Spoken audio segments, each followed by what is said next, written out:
I'm Coach Kano, very fortunate I'm going on 2 decades now as a sports performance coach.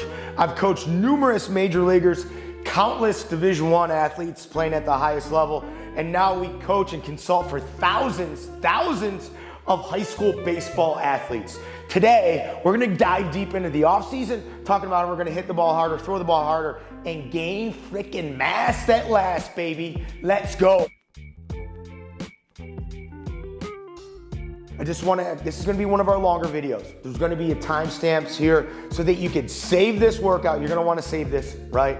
That way you can come back and make sure that every little box that we check off, that you're developing the total baseball athlete, that you have some aspect of that in your program to make sure you're measuring. And just like anything, you gotta freaking track to train. You gotta know that you're getting better week to week, workout by workout, month to month, and that's our goal with this. So let's dive in. So as we're diving into our off season, we have certain KPIs that we have to track and measure to ensure what? That we are producing results. So I'm gonna quickly go over the 6 things that we are tracking. Then I'm gonna dive deeper into how we actually maximize those KPIs. First things first, as a coach of a baseball athlete, let's just be honest, body weight's a big deal. If we peel back the layers and we just, hey, where do we wanna go? Where do we wanna go? We wanna play in college, we wanna play at the pro level. Okay, well, what do those players look like? So if we're watching the College World Series this year, what are the guys? They're about 6'1", 6'2", 205 pounds on average. And trust me, I love the outliers. I love it.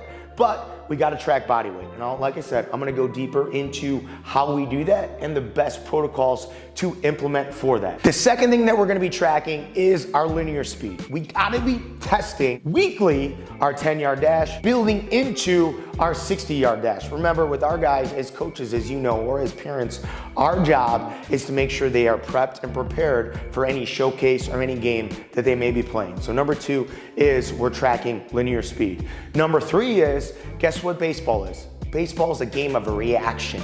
So we're gonna be tracking change of direction with our 5 into a 10 or some type of different shuttle. And we know what's freaking awesome when you always track and measure? What happens? The players see how they're improving. So your program is proven, it's just not theory, right?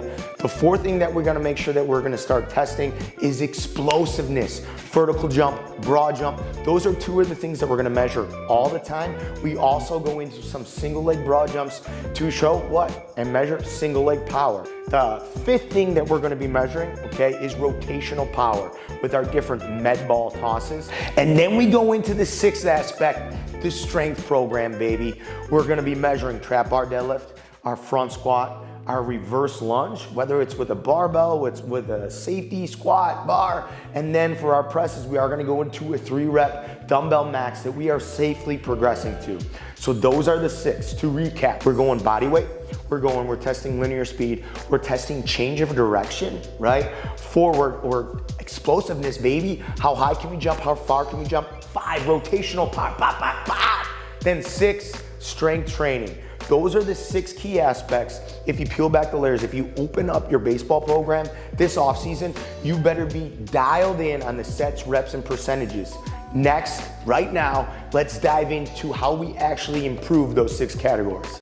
Baseball offseason is here, and you want your athletes to get bigger, stronger, faster. What is baseball? A game of reaction. React quicker. Well, we break it all down step by step for you with our free offseason blueprint. Click the pinned comment below. Dive in. It's going to have a ton of awesome information, ton of step-by-step exercises. Let's go. Diving into body weight. Now, I don't want this to be a nutritional video. This is the way that we handle this, so let's make this easy. Actually, I'll tell the team, comment nutrition below. Literally write nutrition down. I'll send you our Nutrition Made Easy guidelines. It's like a 10 to 12 page PDF document where it goes over how to gain weight, how to maintain weight, lose weight if a guy needs to lose weight. So comment, once again, nutrition below. Guys, you only can gain 1 pound of muscle a month, but there is some extra little love of weight that is good weight that this athlete can carry with him. So say for me, here's exactly what I do. Is an athlete will text me, hey, I'm 6 foot, I weigh 165. He'll say something ridiculous, right? If he'll be like, I want to be 190 by next year, gaining 25 pounds. I don't even worry about that end number for him. I literally go, let's make sure you're 165. Let's meet at the scale on Monday and I'll see you at the scale. So the main number one tip here is buy a scale that you could weigh yourself in every day at the exact same time. Buy a scale, weigh yourself in every day at the exact same time, because you're gonna have some fluctuations there in and out. And what I do as a coach is I just give them weekly goals to hit. So for that 165 athlete, once he steps on the scale, and watch my verbiage here, I go, hey, do you think you could get to 166 next week? And he'll go, yeah, that's easy. I'm like, awesome, get to 166. And we just attack it 1 pound at a time. For that athlete at 165, in this 3 to 4 month off-season period, my expectation for him at 165, especially if he's just coming off of like summer ball, so he's probably hasn't been really training well, he hasn't been eating well, we could see a realistic jump to that 180 mark if we just attack it week by week with 1 pound at a time. That is kind of my goal and my expectation at a high end, but gaining 10 to 15 pounds is not ridiculous in a 4 month period for that athlete, even though only 3 to 4 pounds of that is actual muscle. Anything above 10 to 15 pounds, in my opinion, is gonna be bad weight for that athlete. So recap of number one, buy a freaking scale, weigh in every day, use the verbiage that you are there to support them and help them to make the goals realistic. Now with improving our sprint aspect here, I sprint our guys 3 times a week. Like, we are going to be running fast 3 times a week, minimum 2. And the way that we use this, okay, is we are going to implement competition starts. That's like my go-to to make sure people are running freaking fast. As you can see here, we'll have different varying starts, whether it's standing, whether it's on your chest on the freaking ground, whether it's going from all the baseball guys, right? Love their half kneeling starts. Whatever variation we progress to, and then we also change the length and distance of that progression. Also, we go into a ton right off the bat of resisted sprints, whether if you have bands. We're very fortunate, I almost didn't even bring this up, we just got a freaking treadmill, which is resisted freaking sprint, as you see right here in front of me. Like, literally it has a resistance that we could program. Let's take a step back. So we're doing competition sprints. We're doing resisted sprints, right? And then we're gonna make sure that we always have some type of technical aspect. I understand that in my opinion, when you're training for acceleration, when you're training for max velocity, you are checking the box on and exposing that athlete, which is the baseball player, to those things so they don't have a hamstring injury, as you see those occur a lot in baseball athletes, because they're not training often enough or frequent enough just to go and let it loose. Okay, we're competing, we're doing resistance sprints, we're doing max velocity and acceleration work, and with our technical drills, for me, I wouldn't say they're checking a box for speed work. They're more checking a box. So if you're doing your A marches, if you're doing your booms, your switches, whatever you want to call them, for me, that's developing the athlete they're connecting with their feet, their ankle, their hips. You're learning how to everything to kind of tie in and work together. So in our speed work, we're freaking competing, baby. We are working on acceleration. We're working on acceleration with resisted modalities, right?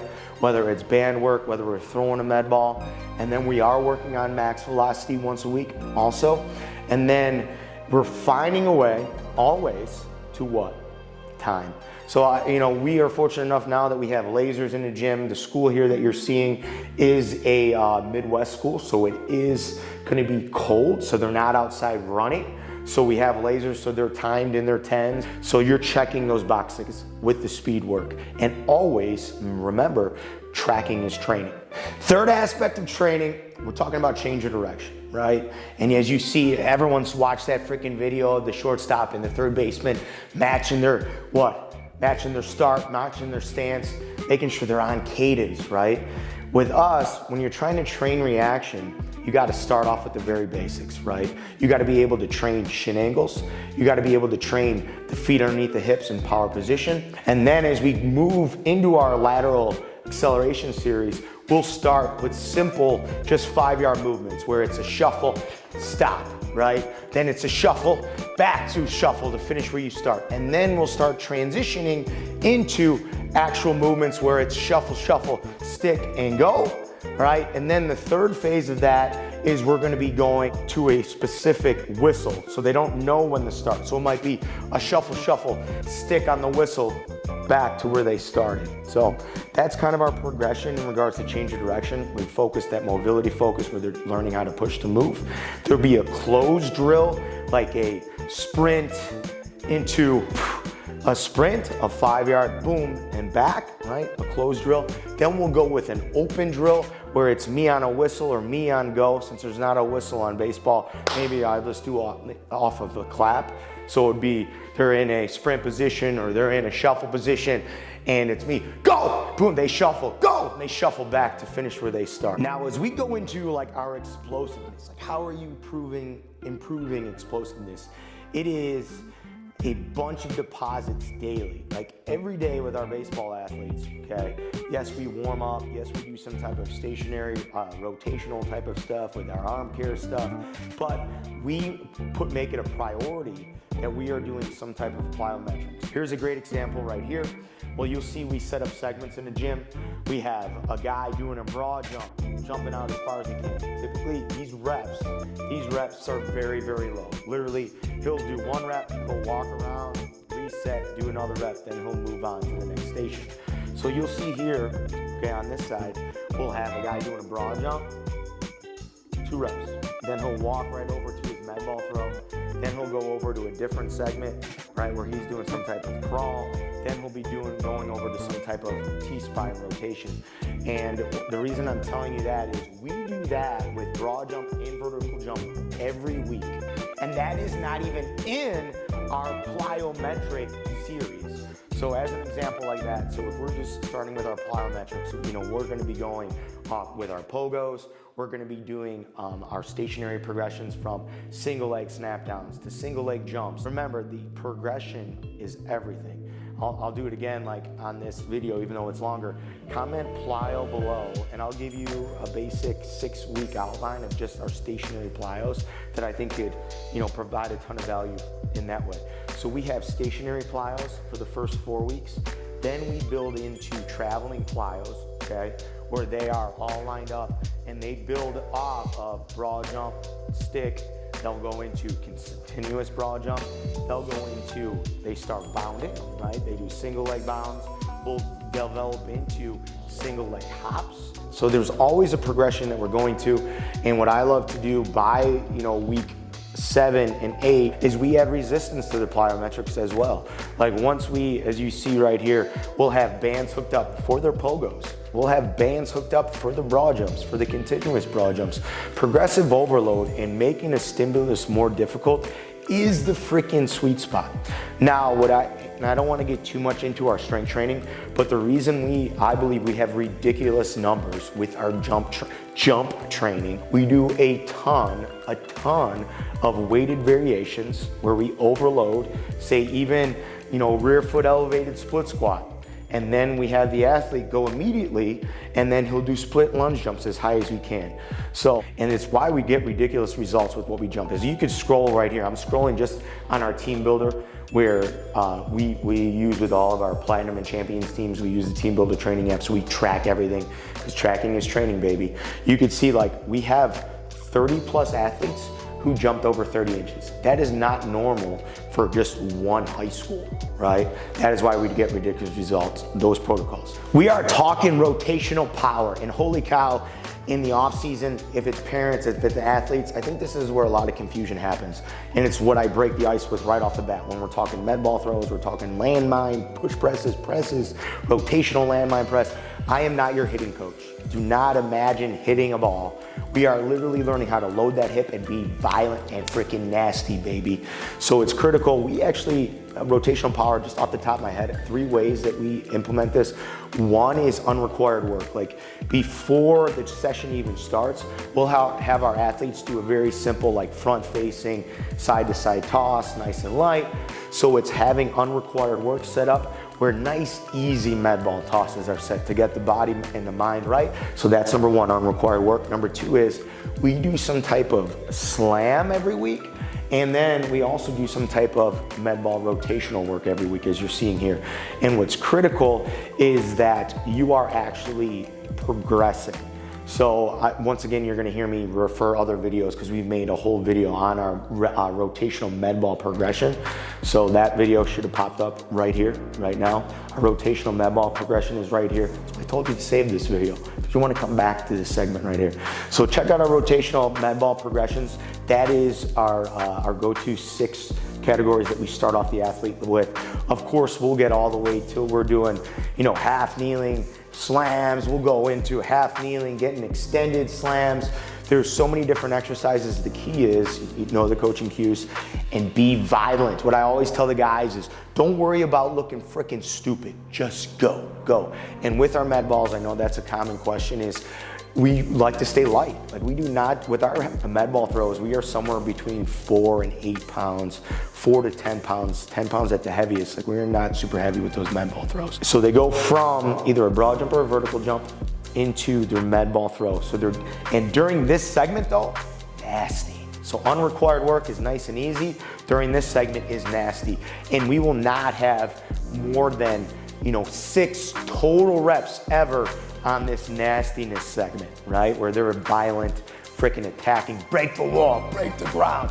That's the focus. The third thing that we are thinking about rotational power is we are gonna have some type of landmine progression where they have in the weight room with their strength work, where we progress simply from maybe a single arm push press, going into, building into where they're loading that back hip, and creating separation. So three ways that we implement. The last thing that we're gonna head into right now, our freaking strength training. Strength training! Let's get freaking jacked, let's get strong. And the main thing that I see the difference from really, really good teams, really, really great athletes, is the environment at which they set and they train is. And you've seen right here, right before they're about to set some 1RMs on their deadlifts, people going nuts, people going crazy. Environment.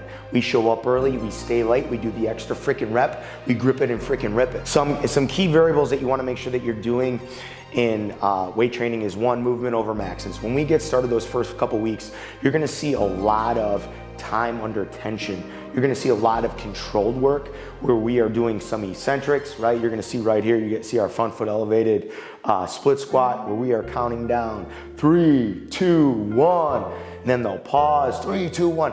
We play with tempo and time under tension often. So that's the first thing. We have like a max effort segment, whether it's with our main lifts, right? Which we talked about, our trap bar deadlift, our front squat, and our reverse lunge. And then we're building up to a 3RM with our bench press movement. That's the thing with baseball athletes. Sometimes we think that we don't need to strain. We need to strain the game. They need to feel the time under tension. What sets that environment that I'm talking about, that's on fire, that's giving high fives and chest bumps, is that they know that it's difficult and they're doing hard together and they're overcoming together. That's freaking awesome. And then the last. So you've been on the fence about velocity system. You want your athletes to hit the ball harder, throw the ball harder. What do you need? How about a step-by-step advanced and beginner weight training program? How about a weighted ball program? How about a med ball program? How about a speed, power, and agility program? All built into one. Yes, even arm clear included, customized by a Division I strength coach, made exactly for you. We have walkthrough videos, step-by-step. Check it out. I promise you, the results will blow you away. Let's go. Last thing, baby, is you gotta have, for me, we're gonna do some hard shits. We're gonna do some type of finisher. We are typically doing finishers with body weight or very, very like 10-pound weights. So they are putting in a position to do it safely. And the way that I always program finishers to start is, 1, I'll meet with the leaders. Like, I'll send them a message the day before and I'll be like, hey, come in early. I wanna go over that, hey, at the end of the workout, I'm gonna have you guys go through these movements and I want you to show everybody and set the tone and set the freaking example for the team on how great we're gonna be this year. Are you guys ready for that? Here's the exercise you're gonna do. You guys good? They say, yeah. And then you'll see in this video right here, the 2 guys attacking, and then after they're done, they set the tone, then the whole team gets after. But the main factors is, 1, the freaking environment, the energy. You set the tone, you show up early, you stay late. We talk about creatine, glutamine. It should look like a GNC shop in the locker room with all safe shit. If they have questions on if it's certified or not, they need to send it to us. We are not about cheating, anything like that. Safe shit, Okay, the environment, on fire, electric. Setting up, finishing the environment with the finishers, man. Have those guys embrace each other.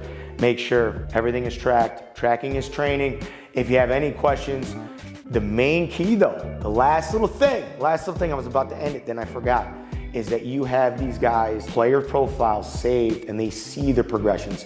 You're seeing an athlete right here who's now, playing at the college level. You could see him jump over 10 feet. You see a 40-inch vertical jump. You see 500 pounds for reps on the freaking deadlift, right? That just didn't happen overnight. So that's why we use the Team Builder app. That's why we print off and post every week. We're very fortunate. We print off and post our vertical jumps, our broad jumps, the main lifts for that week that we are tracking so they could see that training is tracking. If you have questions about our champions or our platinum program, leave a message below. Man, did we go over a lot of stuff? I think it's a lot of great things. 6 critical KPIs that we track with our baseball athletes. And then I went into a little bit of depth with each of those. If you have any questions, man, we're freaking ready to get after it this off season. Lean, freaking jacked. Let's go.